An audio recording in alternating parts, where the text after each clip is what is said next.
This podcast is rated E for explicit.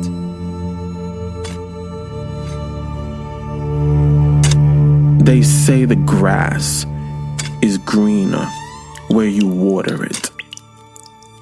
But some seeds no longer have the ability to grow. Because if the ground is dead, it doesn't matter what seeds you sow.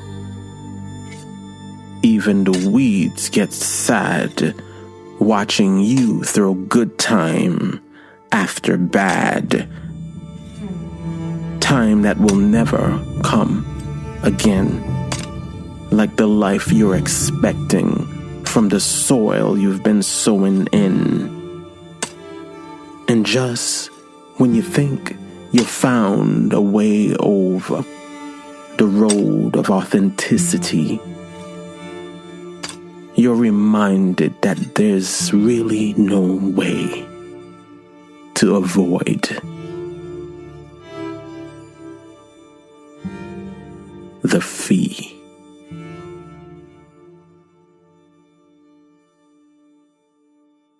You met me in the midst of many things. Shedding skin, sprout wings. Looking at life as a spiritual being through a human lens. Having conversations with God about so many things. This show is your invitation. The poet God is the conversation.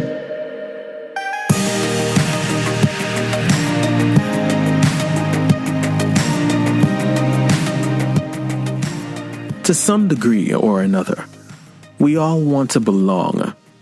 It is that need for belonging that drives us to find a space among our peers where we fit. No one wants to be that kid in the lunchroom who had no friends with whom they could sit. Even as adults, we still seek the same. Even though those communities we want to be included in may evolve to reflect what stage we're at in life's game. But what happens when we don't fit in? When you're that person who tends to go against the grain? History has shown that society isn't kind to those who stand alone. The misfits, the nonconformists, the outsiders, the queers who were left out, shut out, cursed out, for differences that in some cases they couldn't change. A different way of loving, worshiping, and thinking, and all of our cultural differences too numerous to name. Even though the air we breathe and the blood we bleed are all still the same. One thing that was always inherently me was a strong sense of identity. Even as a child, I didn't struggle as much with my overall sense of who I was as a person, as much as some other kids did around me. My spiritual self was and continues to be an authoritative force in my life. And even though there were times I wanted to be like everyone else, that just wasn't an option for me. Now, don't get me wrong. The peer pressure was there, and at times, it was strong. Yes, the voices of influence were loud and clear, but so was the voice within only I could hear. And the desire that grew with me to be aligned with my authentic self became more important than that of anyone else. I firmly believe that if being authentic with yourself is what you aim to do, you'll find yourself on a shit list or two. When faced with choices that boil down to that of conforming or nonconformity, the question that arises at this stage on my journey is, how happy am I willing to let myself be? Now, do you remember the first time you found yourself on someone's shit list? Growing up in the church provided me many opportunities to stumble into some shit. One such experience happened while my mom and I was visiting one of the sister churches in Brooklyn, New York around 1994 and 95 timeframe. I would have been about 13 years old at the time. If you know anything about the black churches, you know that in many of them, Sunday is pretty much an all-day affair. And as teenagers, we found all sorts of activities to occupy ourselves with in between the morning and afternoon services. It was on one such Sunday at the sister church where I found myself hanging around a group of kids that were the hierarchy of the social circle there. In that circle, there were a few guys having a conversation about girls they liked and didn't like and their annoyances regarding, how they were rebuffed by those girls they wanted to get with. So I made a remark in response to something I thought was super ignorant that one of the guys said. And he said in response, "Why do you sound like such a female right now?"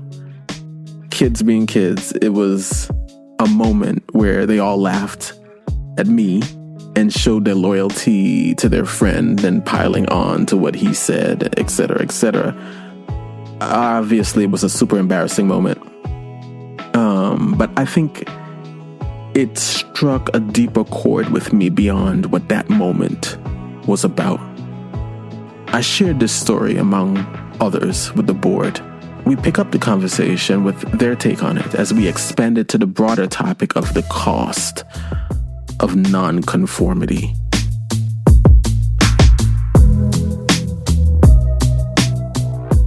I think what you were recognizing was the extreme reaction he took to just a small amount of dissent. Right. So yes, they're having a conversation about guy talk, and here comes another male, who dissents from that. It's like, no, that's not the mentality that I have, and I'm a male. And then they have to be like, well, I need to squash this immediately. Like, there's no room for we're going to debate. He's like, you're wrong. You've got the mentality of a woman. Right. And that's that. Quickly and I think what you were responding to is like, why so extreme for such a small disagreement? You're saying one thing I don't agree with. Right. And here you are attacking me, got all the group attacking me for what? And I think you're just kind of processing it in your mind thinking, well, with this group, you can't just say anything outside of what this particular guy is talking about. And I think you kind of rejected that. When anything like that happened to me around that stage of my life, the hurt would be so strong because it went to something deeper than what that conversation was about. Exactly. It went to something that, stuff that I didn't even really know that I was sorting out so much. So then, right? My sexuality. Are they going to think I'm gay because I don't agree with their point of view? All that kind of stuff. And so instead of really challenging him in that moment on the level of what is being spoken about, now I'm having an inner dialogue with myself that really maybe doesn't have anything to do with this particular incident, but because it's my insecurity, I'm crippled in a sense by it from meeting him in that moment. Well, I think he was just at a stage of development where you wanted to be included, and being excluded was not what you're after. You're trying to find a friend group, trying to find some mutuals. And absolutely. And I believe that he was trying to, maintain and control his power. I think that particularly when it comes to men, we're always trying to jockey for power. And so in that particular instance, you may have slid in and, he said, oh, well, you're like a woman, because in his mind, men are powerful, women are the weaker sex. So any conversation that's outside of this power dynamic and this power structure is undermining his ideology of power. And it's saying, hey, listen, that's a weaker or different and weaker mindset, which is why he said, you're acting like a female. Right. So, in unpacking that, I thought about moments that you could call them life-defining moments that happened after that, throughout high school, throughout my young adulthood. And I kind of looked at and used those moments to kind of chart my growth in regards to how I would respond to these moments of where I had to kind of choose where and how whether I'm conforming or whether I'm being authentic, and understanding the cost of those. And I think there was plenty to reflect on, both personally and professionally. And one of the ones on the professional side was when I first started working for my first job at a radio station. And I had gotten the opportunity for that job because my godfather had invited me to speak at a Rotary Club luncheon. And one of the owners of the radio station was present, and he was really impressed with the speech that I had given. He told me to go to the radio station and meet with his son, and he basically was like, "We want to work with you, and let's start that process." And so I did that. And so when I went, I remember having that meeting. I remember being really excited for this opportunity, and I got into that meeting with his son, and I had a whole idea for a show, a concept for a show that I had already written out and everything. And his son looked at it and he said, we already have a show that's kind of close to this, but we would love for you to be a co-host on this. It's already in development. Your show would probably compete with this. And so we won't want to launch them at the same time. We'll do yours later, but how about you serve as a co-host on this show now? And I was like, okay, that sounds fine. That's the first lie I told to myself. And then the other part was that he was asking me to do news. He wanted me to work in the news department. And I didn't want to do that. But the way they kind of presented it was like as a package deal. Right. Would have you do the talk show, and then you'll work in the newsroom, and, you'll be a part of the family, In the back of my head, I kept thinking, there were people who were saying you would be stupid to pass up this opportunity, but inside I wasn't 100% with it. And so, but I went with it because, you'd be stupid to pass up this opportunity, Mm-hmm. Mm-hmm. Well, I don't think it was 6 months, probably about 6 months. And, things really begun to kind of fall apart. I didn't mesh well with the news staff. They went out of their way to make it challenging for me to be in that environment because I felt like there was some jealousy there. And instead of offering me the opportunity to grow under them, they treated me as if I was an imposter. And it was this competition, and everything was about competing rather than community. Mm-hmm. And so, that caused a hostile environment pretty very early. And then all of that was happening alongside the show, which was a weekly, show. The show was doing well. And everything was, as far as that, was hitting all the bells that they wanted it to. And, after about 6 months, I told them, I said, I cannot continue to do this anymore. I can't move forward with this.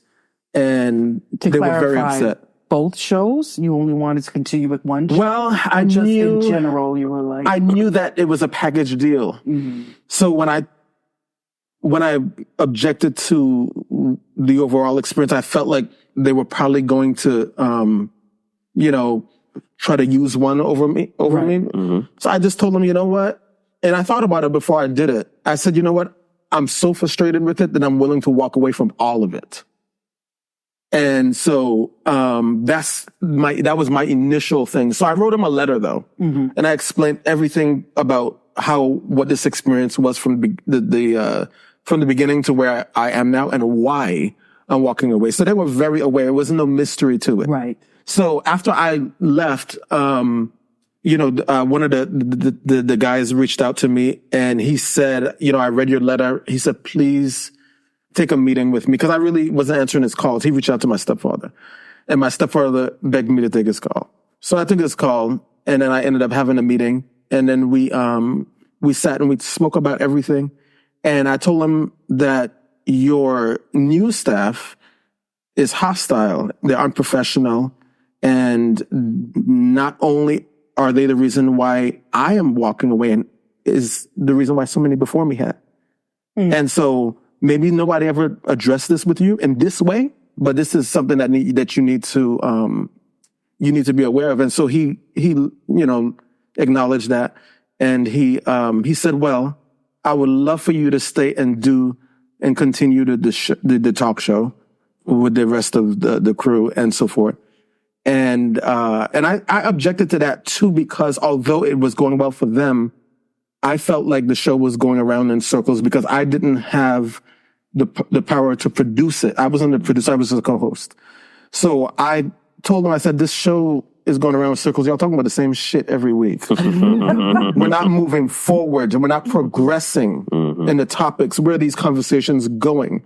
And so he said, please don't walk away from the talk show. Just give that some time. So I said, okay. So I agreed to that. Honestly, I would be side-eyeing the person that offered me the package deal, because I'm thinking, you work here, you know these people are hostile, you know the kind of work environment that they have, and you threw me into that. Were you hoping that my mentality would change theirs, or were you hoping that their mentality would push me out the door? Like, what was the motivation? That's what I'm thinking. You know what? I think it's like with so many other situations where you have people managing from a distance. Yeah. And they don't understand the day-to-day. They don't know I don't know. I think that if you have a hostile team, you kind of know what your team is like. But they may have been hostile, but not hostile in the sense for them to recognize it. So they may have been, just imagine, right? Let's say if it's a team of 5 people and they're all really good friends. They're not hostile against each other. Everything is moving smoothly. But it's once you bring somebody else that's where the hostility comes from. Dynamics of their group. So somebody being so separated, and sometimes as a manager, you can be separated because you're like, the job that I want you to do is to produce this show, put out the news. And if the news is coming out, you're like, we're great. So kind of like how you're saying, they may have not seen the day-to-day. And yes, they could very well be hostile, but it's a group of these 5 kids that have ganged up together in that sense. But it's also like, if somebody tells me that, that Aaron has a bad attitude. And I said to them, well, I've never experienced Aaron that way. However, that doesn't necessarily mean that with you, he's not giving that energy to you. For whatever reason, I may not be privy to why that dynamic is that dynamic. But at this stage of my life, I've learned not to negate other people's experiences just because I am not the one having that experience with that particular person. But it's challenging for a lot of people. And I say that because you also just have to think of like how these relationships may be. Right? Because imagine somebody coming and telling you your best friend for the past 25 years. And I'm going to take it to the extreme. Your best friend for the past 25 years is a piece of shit. You're going to be like, my best friend? Absolutely not. Because in your mind, you're going to think of, how could they be this way? Because they've done X, Y, and Z for me. So like you said, yes, your experience with them is different. But you can, in the back of your mind, have this clouded view of them and can't connect with what they're saying. Sometimes your thoughts are, well, what did you do? Right? How did that, like, what did you do? Because I've seen them yell at somebody, but they only yelled at somebody because they had the right to yell at them. Right. That's the thing, though. A lot of times you'll be in a relationship with someone and they're not treating other people well, but they're treating you very well. And you never think that energy is going to come back to you. Right. You're like, I'm special. We have a bond, and they will never turn that energy onto me. And then you break up or you have a fight, and then they turn that energy onto you, and you're sitting there like Pikachu face, like, what? Well, I think you know this more than anybody else. You can have what looks like a family, right? And we're so dysfunctional that we have learned and convinced ourselves that we are a family in our dysfunctionality. How dare you come from the outside and try to fix something that's broken? Right. You know what I'm talking about, and you know who I'm talking about. Yeah. Name it and shame the devil. No, but yeah. No, but the situation that you spoke to, Carla, I was in a similar situation to that. And I'll share that story after these messages.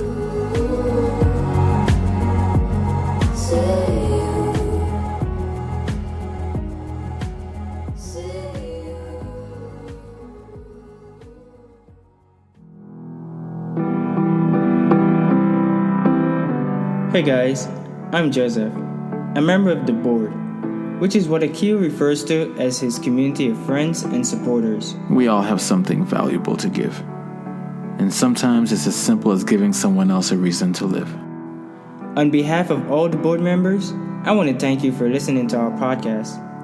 Akil's success is our success, and we want you to be a part of the community we are building. It's not enough.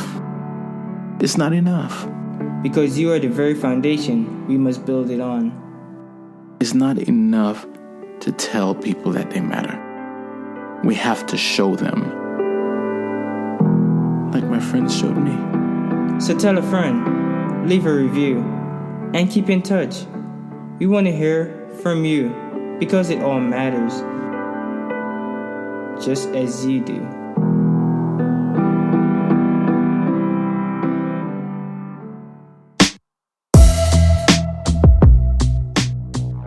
So, 2011 began on an extremely high note. Maybe I should take all of you with me.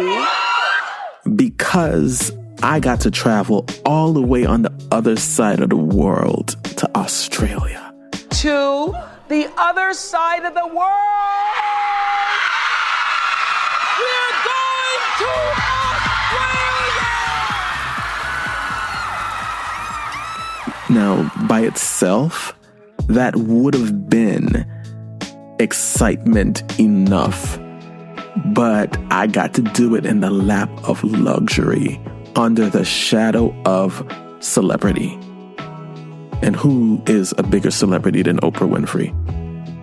So, while on that trip, Oprah said to her guests during a luncheon, "Let this be the beginning of you expecting good things to happen in your life."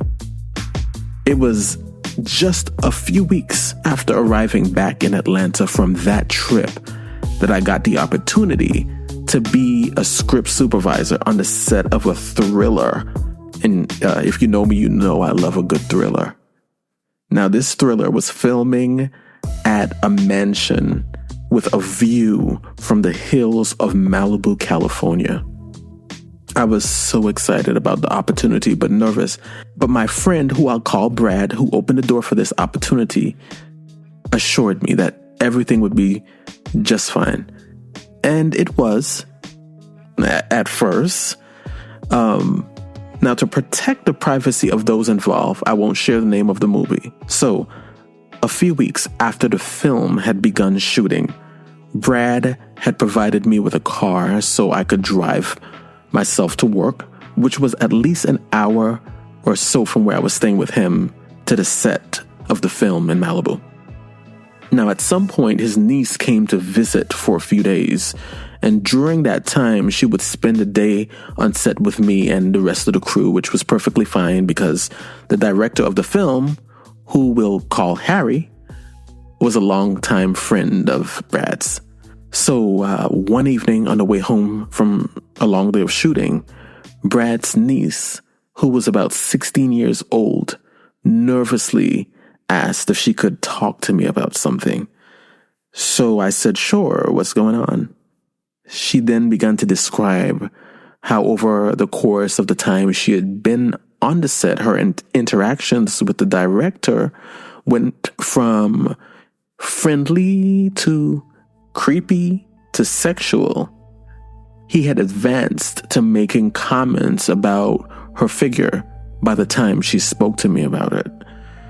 I encouraged her to speak with her uncle, but she was afraid because they were friends, and so I agreed, although I had similar reservations given, the nature of how I got there. Well, not so surprisingly, after I relayed the things she shared with her uncle Brad, he was upset with me, as if I was the one making the accusation. He said, how could you, after the opportunity he gave you? And he said, I've known him for several years, and that's not the type of person he is, etc., etc. And I was like, listen, go talk to your niece, which he did. And I believe it was like the following morning he came with us to the set because he would normally go to work. And so he decided he needed to come to the set to address this with him in person. So as we arrived, everyone was there having breakfast, including the director, Harry. Now Brad said hello to everyone and asked Harry to join him outside by the pool for a chat. Now we couldn't hear them because the glass doors were closed, but everyone noticed from the body language that things got heated pretty quickly. It was super awkward after that. I mean, from then on, not just between me and Brad, but just on the set. And I just looked at everything differently concerning him because I questioned his judgment in a way that I hadn't before, because of how he responded to things that he said to me, and his inability to acknowledge how he had been wrong in this whole situation. My question for you, as it was in my conversation with the board, in situations like this, do you get involved or do you stay out of it, as to not to offend the powers that be? Here's what the board had to say about it. I think it depends on how strong the issue is for you. Mm-hmm. Like, some people will want to sacrifice, being an individual in that sense because of the strength of the friendship, mm-hmm. or because they don't really feel the issue is that important. Mm-hmm. Whereas some people will have I can't let that go. Mm-hmm. I need to know where my friend is on this, mm-hmm. in order to move forward. Mm-hmm. I also think it also depends on who you're getting this information from. Yeah, but I think that if someone is coming to you with something and say, this is what I'm picking up on, you would have to think, well, for them to even come to me about this, the impropriety is there, because the impression is being, even if it's not that situation, other people are getting that impression that's the situation, mm-hmm. So whatever's happening to cause that impression needs to stop. Yeah. If it's not true. And if it's true, then it definitely needs to stop. That's a good point. But I still think it also relies on who it's coming from. Because when you told him, right, he was like, how dare you? Right. This guy gave you this opportunity. Mm-hmm. Right? So in his scale of maybe who do I believe, or who may be telling me the truth, mm-hmm. you were a little bit lower. Mm-hmm. And you told him, go mm-hmm. talk to your niece. When he spoke to his niece, mm-hmm. he was probably like, oh shit, this is my niece. Right. Right. Now, this level of information has to come higher. Because there's a possibility if he only had that conversation with you, he would have never addressed his friend. Right. Well, it's a possibility that even after the conversation with his niece, he would have never addressed the friend. Correct. You know, you have to like wonder, they're friends for a reason. Yeah. You know, so maybe they have the same mentality. Yeah. And he probably would have been like, okay, well, I see what's happening, but I'm not going to sacrifice my best friend for this, you know? So it sounds like it depends on your character, you know, the question that you're asking. Yeah. And what I was thinking of is, you know, the path that I started as a teenager when I had that level of consciousness to start to think about those things within myself and because you know what it really was for me is that I was always investigating me. My own pain. Why am I reacting because to this? Why is okay, this, Hardy boy. why does this hurt? You know, because I don't want to be in pain. Right. Yeah. So why does this hurt like this? And also, if other people have the power to hurt me like this, I don't want that to continue to be that situation because I want to be in control of, or, you know, I have some command over what's going on with me. Right. So that's kind of where that started.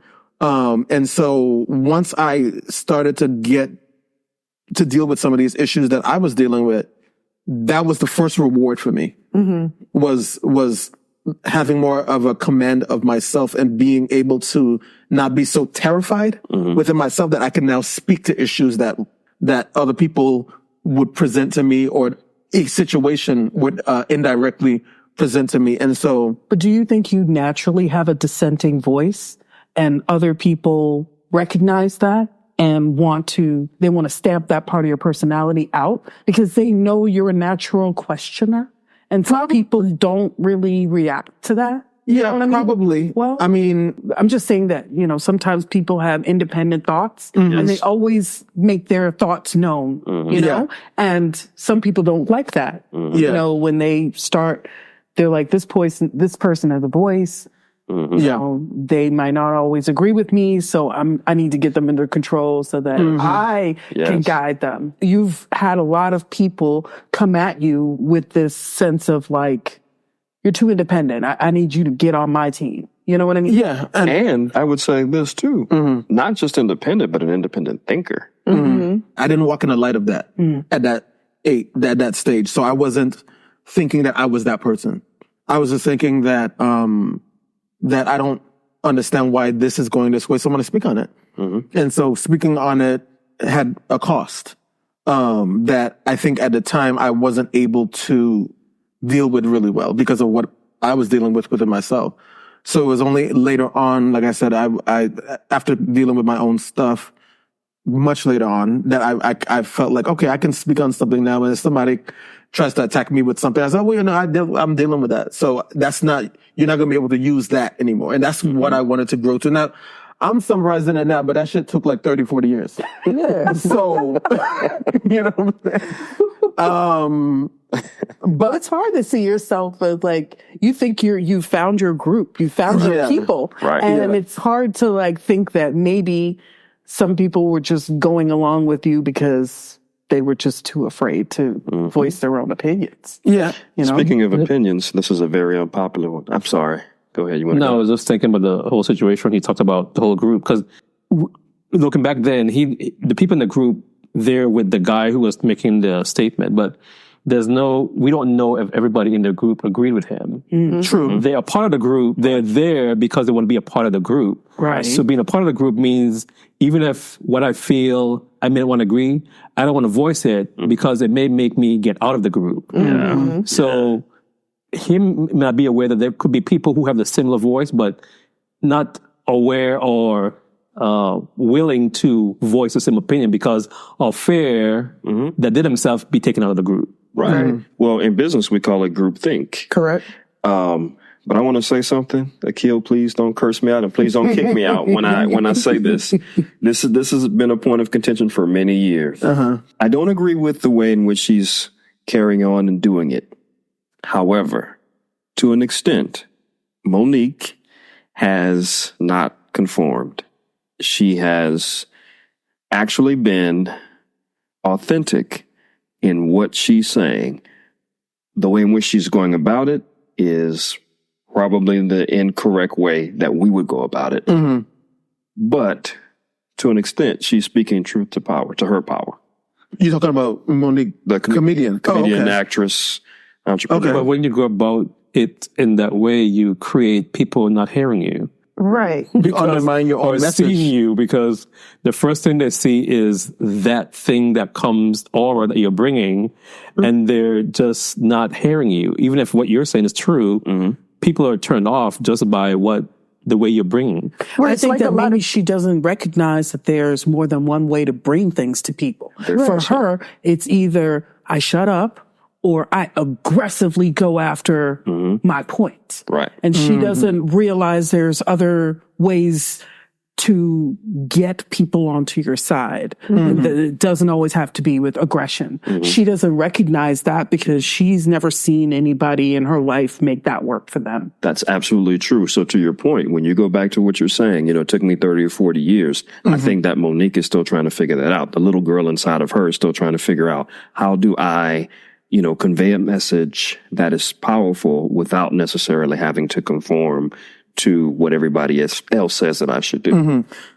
I mean, she's a polarizing character for me, to say the least, just because at this point, I don't even know what her message is, because when she started out asserting different things about different people, right?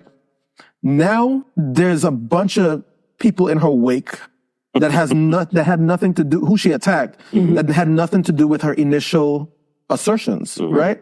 This man's family, what's his name? Dale's family. Any of those people that she attacked, what did they have to do with her not liking Oprah or Tyler Perry or...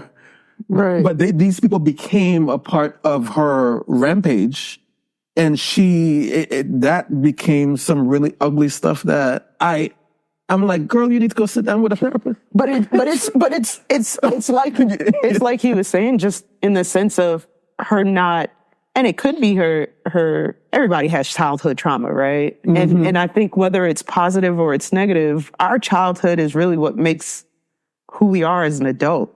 Right? Sure. And we don't know, but maybe as a child, that's how she had to speak to feel heard. Yeah, you're right. But it's different when a child speaks to you in that way and you see an adult do it, right? Because as an adult, you're like, you're too grown for that. You shouldn't do it that way, right? And in her mind, it's now, here are these people that aren't agreeing with me, that aren't listening to me. So now you all got to get down. You all got to burn, right? But it's like the saying, even in the stuff of, sometimes it's not the message, it's the messenger, right? Yeah. Because some of the things that she spoke on being underpaid, you then had Taraji P. Henson turn around and say, I'm underpaid. And here this woman is crying and it's like, I love this industry. I love this career, but I don't make enough. And we accepted that from her, right?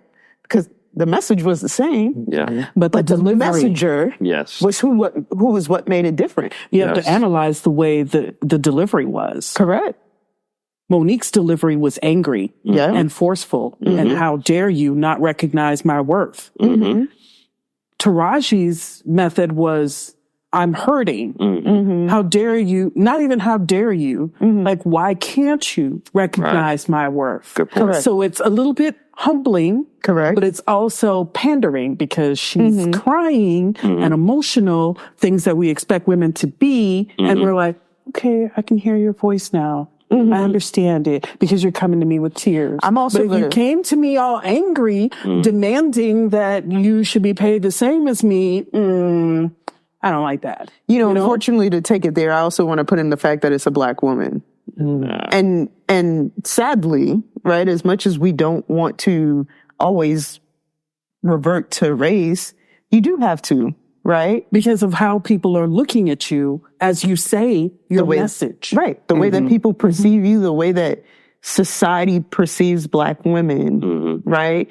Because a lot of times in society, it's like, yeah, you're upset that you don't have money, but you should be happy that you have this opportunity to be in front of the screens, to make how much you make. Like, that is the way that it comes, right? So that's why when Taraji, and the way that you expressed it was like, why can't you see what I'm worth? It's like, oh, you know what? I sympathize with you. I can understand. Yeah. It's no longer do you understand the opportunity? It's I sympathize with it. But you have to like think about like maybe at one point Monique was Taraji. That's how she felt and that's how she expressed things. And she did not get the validation from sitting there crying about it. So she became angry about it.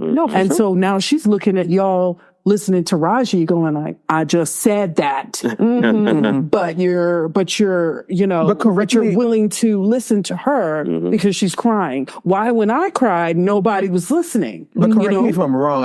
I did see somewhere that Taraji regretted how she went about. Saying because it got hijacked at some point.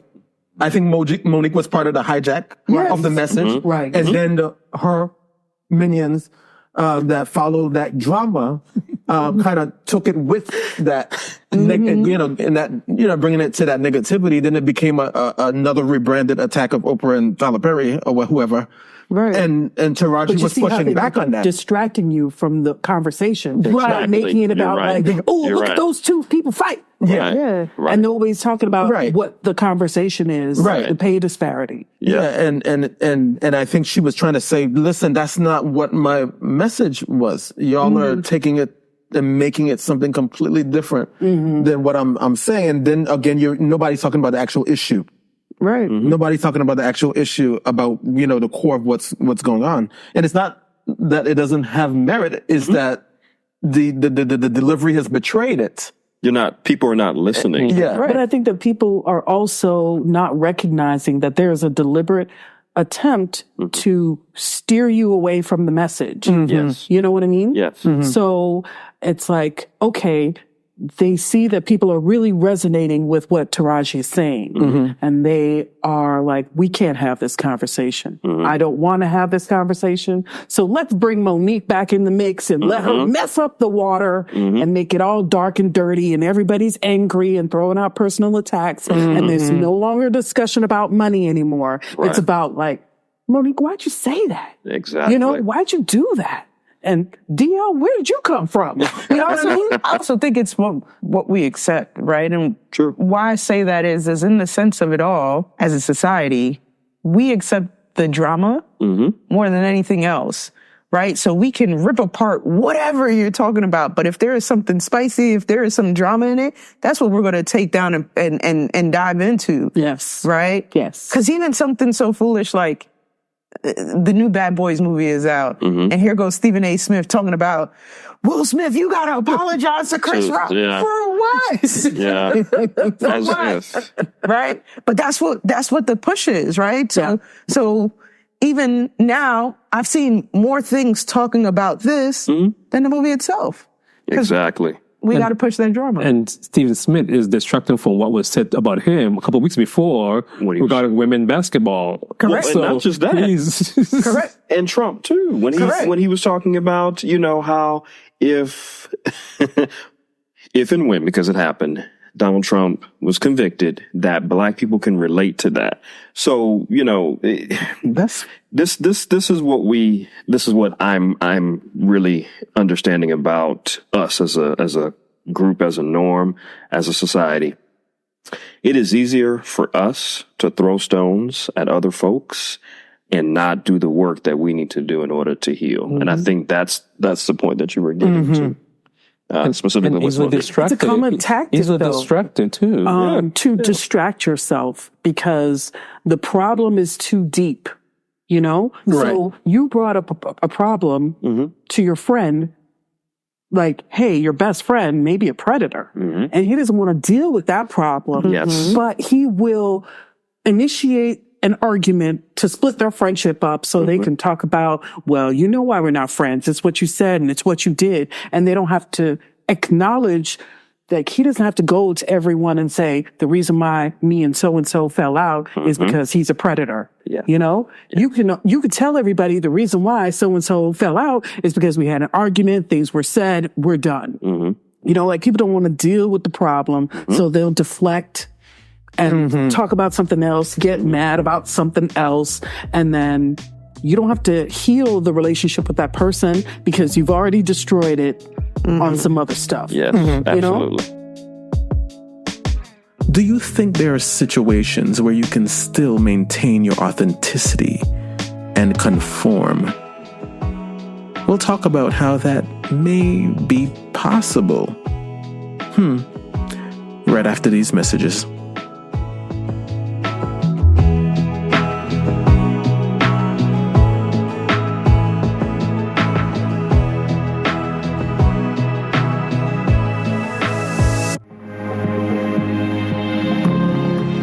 My intention for this podcast is for it to be an enlightening experience of love. And from what I hear, that intention is being met loud and clear. This was amazing. I wish every high school senior who's graduating can hear this, and every college graduate can hear this. This is super, super special, and I enjoyed it 100%. I like where you are coming from, using the word God to communicate to people, because so many people have so many different ideals of God. You seem to be on a higher spiritual plane because you seem to have a personal connection, which is a great thing. We're all God's children, but some of us just do devilish things. I think what we're going through at these times right now with this coronavirus is teaching us we all need each other. Indeed, we do. And it is with the support of people like you, I will continue to answer the call to share what God has given me, because this is a gift I believe the world is meant to hear and see.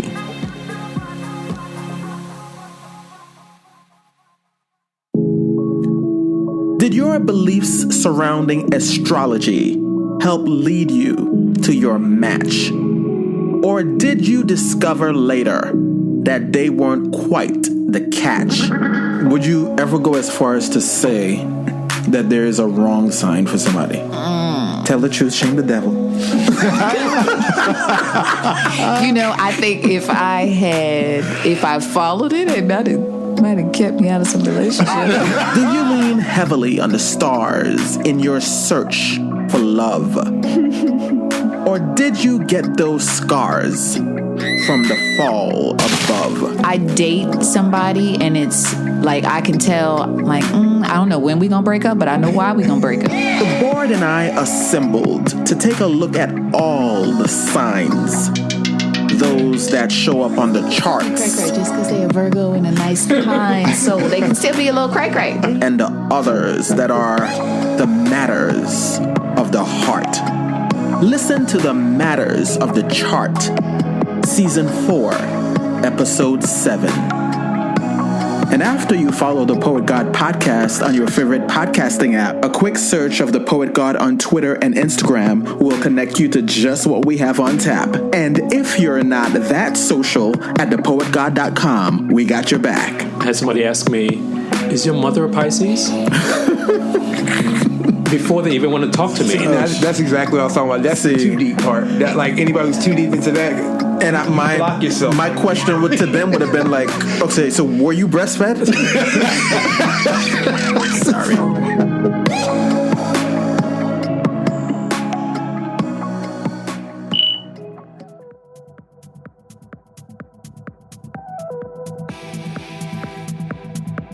Since podcast apps are up to tricks, subscribe directly with us at thepoetgod.com, because these these apps ain't loyal. So subscribe with us at thepoetgod.com and put these notification problems in the soil.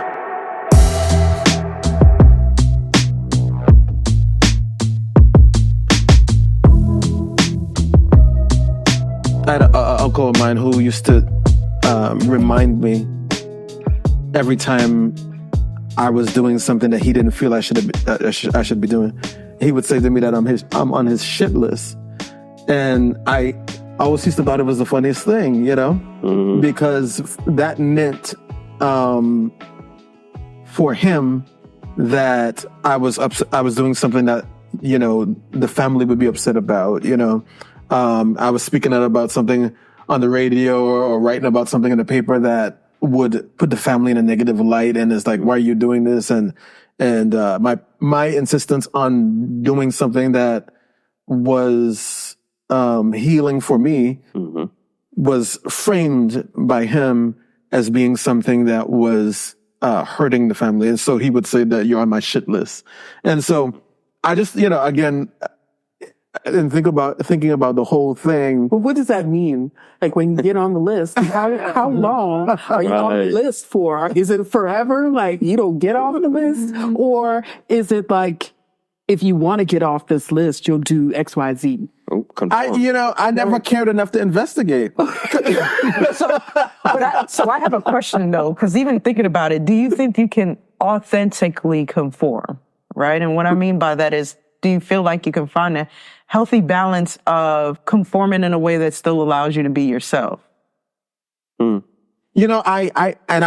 say this. When I went back to the island for, I think it was my grandmother's 80th, or before that. There might have been another time. I think it was the time before that. I went to him because I knew he was displeased with my activities.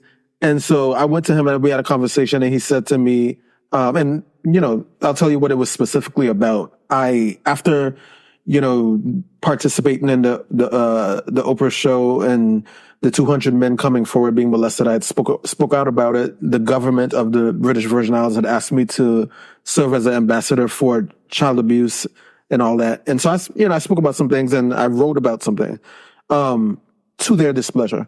And so he had said to me in the conversation that he was like, I don't have a problem with you speaking out, but, look what it has caused. And he kind of gave me this rundown of events that was my doing that was a domino effect of things that happened that I didn't know anything about in regards to his life. And it was a lot of things about, somebody else was being investigated for molesting somebody that was close to him.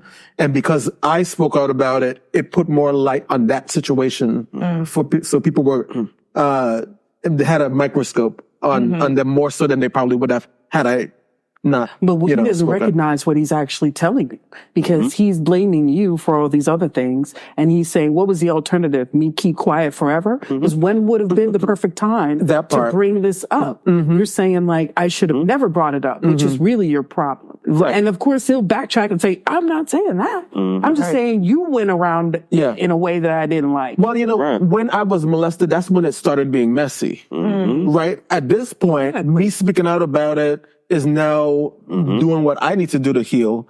And I made a decision a long time ago that I wasn't going to protect them anymore. That the decisions that I was going to make was going to be in my interest, and whatever that looked like, it looked like. Because at this point, I can't control every facet of what happens after that. And so I heard him out. But the lingering question in the back of my head as he was saying what he was saying was what you were saying, which was that when do I get to count? Right. When do I get to, because I am the only person who is advocating for me in this situation. And so, but I wanted to give him his space to say what he wanted to say. And, and I left that there. I wasn't having the conversation with him because I wanted to get off of his shit list, so to speak. It was just more of, you know what? Let me show you that. And also to show myself that I'm not afraid to sit in this space with you and own my choices. Because I know why I chose what I chose. And he's probably feeling like, how dare you call me out on my traditional dysfunction? Like this is tradition for us to cover up stuff. And that's Catholic Church. Ooh, correct. For sure. Yeah. Because what a lot of people's challenges are is that in a lot of these spaces, they don't want to, they feel like they want to block out these thoughts of this person doing something bad. They only want to keep this image, right? And I think even, it's foolish to bring this person up, but to bring them up specifically, like people's challenge with R. Kelly, right? R. Kelly did bad things, but he's a great musician. The two can exist, period. Right? Yes, and And I think that that's where people find that challenge. It's like, oh, but he's a bad person. So then we have to negate everything else. And it's like, not necessarily. Right? He was bad for what he did, but he made great music.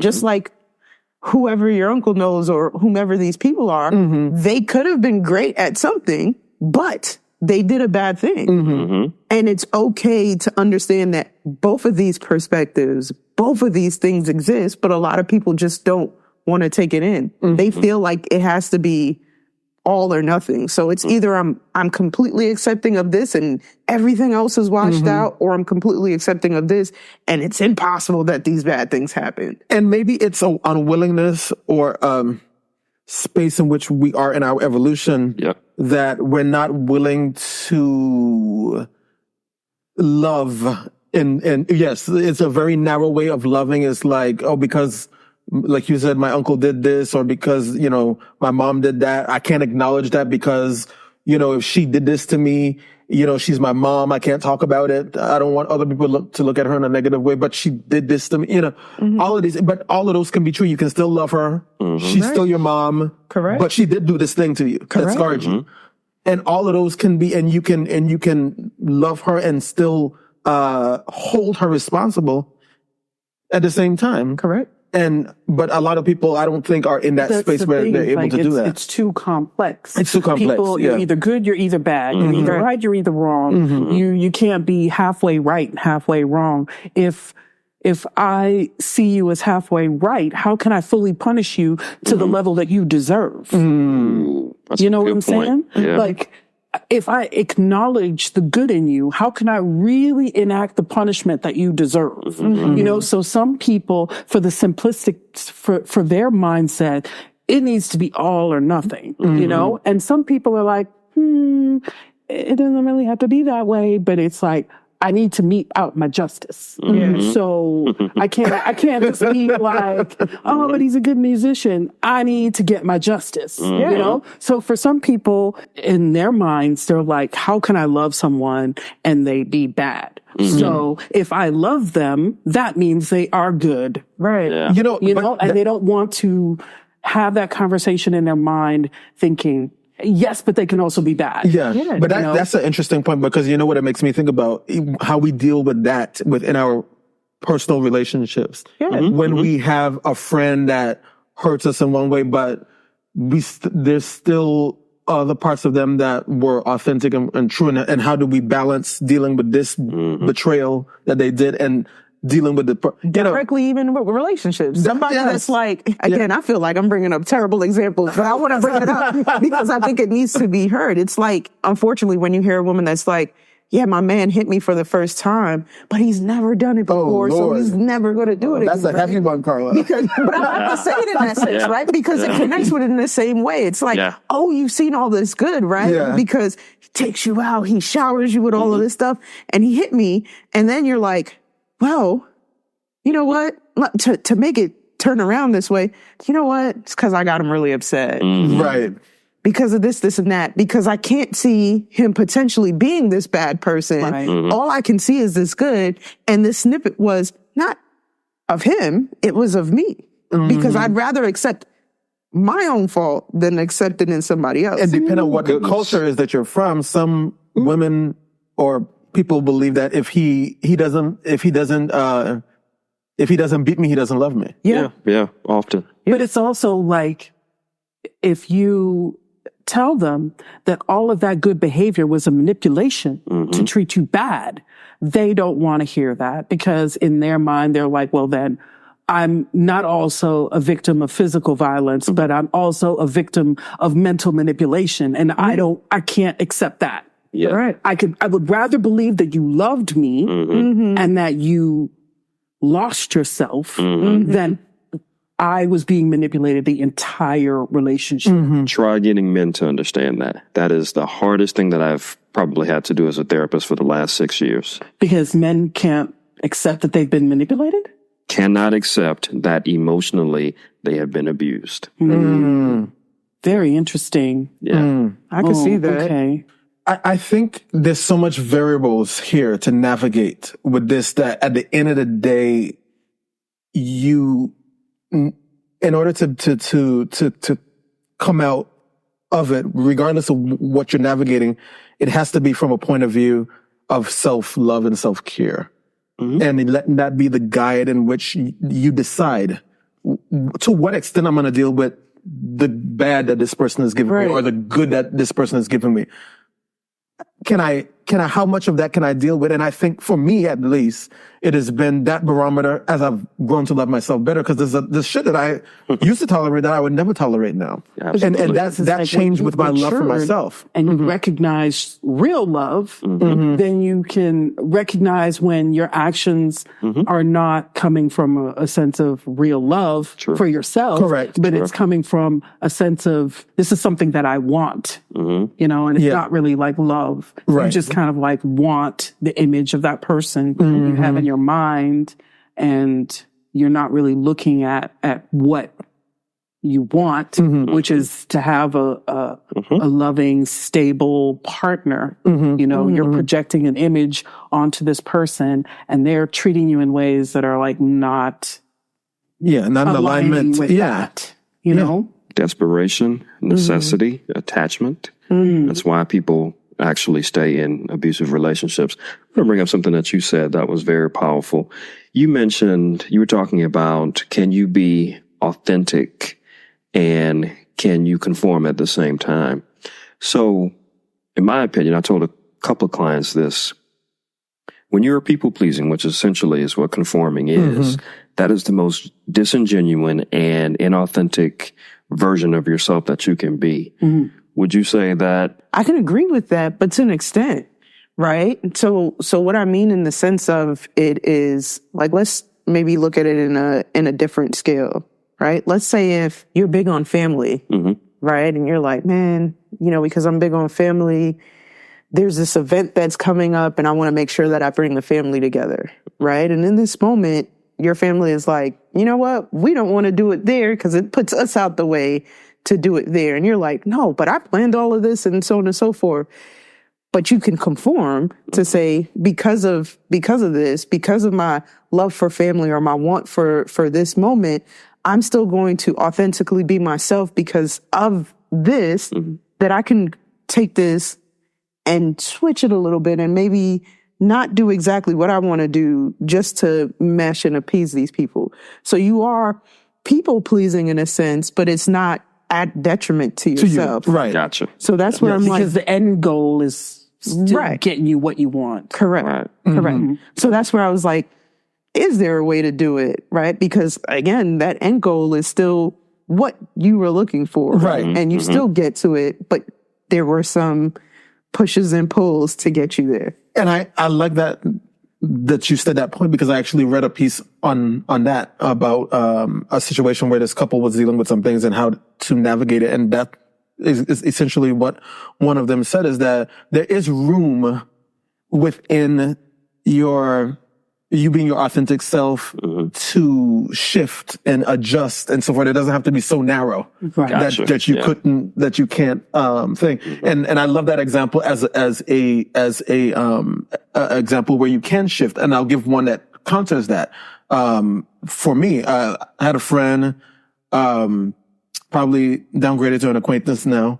But I had a run-in with his wife, and I felt like, the way she dealt with me was so hostile and so nasty that me, where I am with myself, would not tolerate any incidents of that going forward. And so what I said to him was that I'm not willing to have your friendship be the price I pay to have her in my life. Yeah. And so that is something that now I had to decide that within myself. Now, through their lens, it looks totally different. What's wrong with you? Oh, I didn't mean to do this, that, and that other.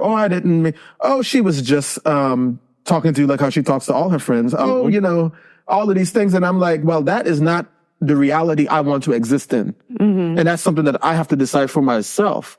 And so, again, going back to what I was saying to you earlier, was that the barometer in which I use is the love that I have for myself, is the way that I have learned at this point in my life to treat myself. So if you're not there, then... But see, the thing is that she recognized that with compromise, she could get what she wanted, which was this family event, everybody together, love and sharing. Right. You know, she just had to make a few compromises. Right. You recognized that if you compromised, nothing was going to work your way. They would only see it as like, you will continue to compromise for me.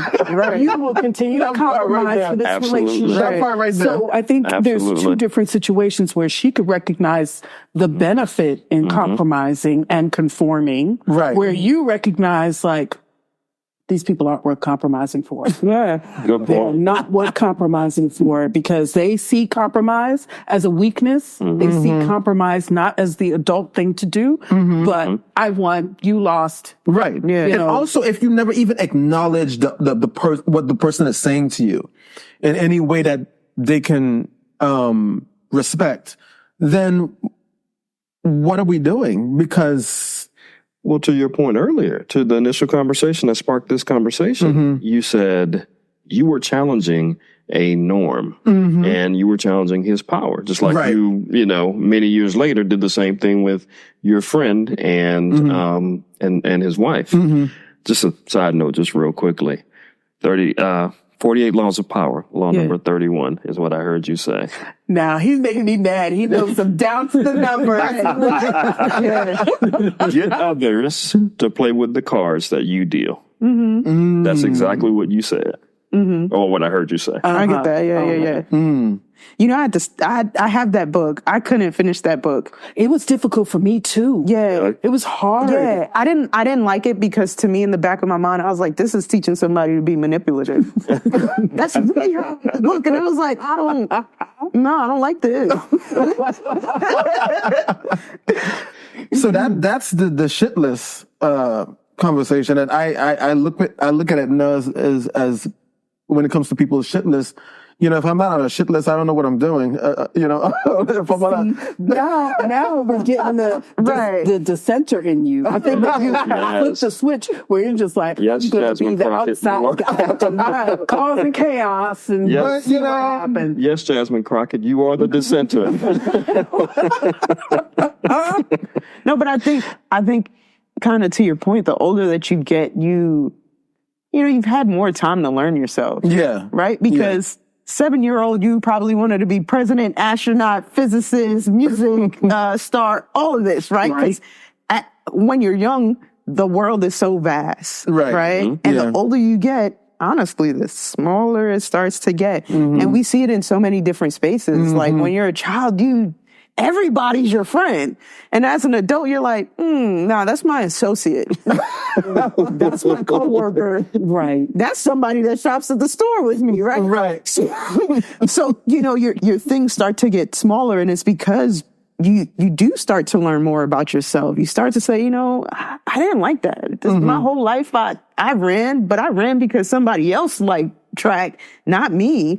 I did this because of that. And you really start to hone in on what your things are. And that's where I do think that people start to learn what their own boundaries are. And even in learning what your boundaries are, you're like, where can I make exceptions? And who is worth an exception? Right? Where can I bend this a little bit, and so on and so forth. So I do get that, and you'll continue to learn that, right? I think that up until the day we are no longer on this earth, you continue to learn your boundaries and learn more about yourself. Absolutely. And, you know, to the whole, you know, I was jokingly saying about the whole shitless thing, but I think, you know, maintaining a place there is necessary. And what I mean by that is, you know, when I did go back home for the last family gathering, things went well. There wasn't any real drama or anything that really happened that was too crazy.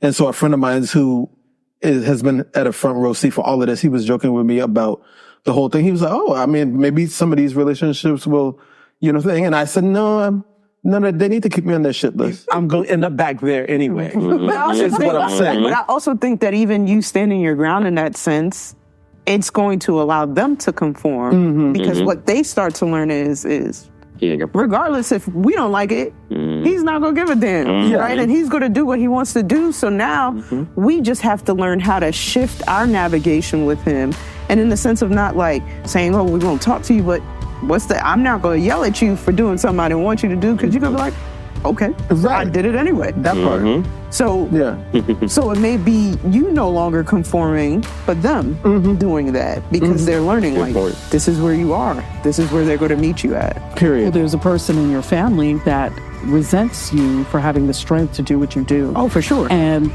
are rallying everybody else to punish you for having that strength.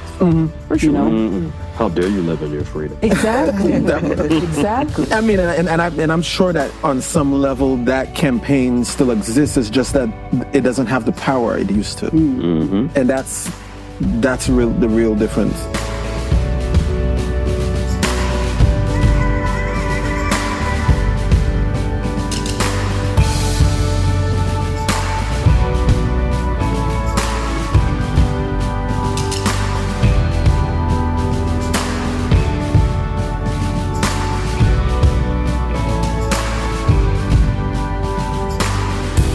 You've made it to the end. I think you found your show, and with that, a community that will take you to places few others will go. What you've discovered, what many others will know, is that the Poet God podcast is the very exemplification of artistry in audio.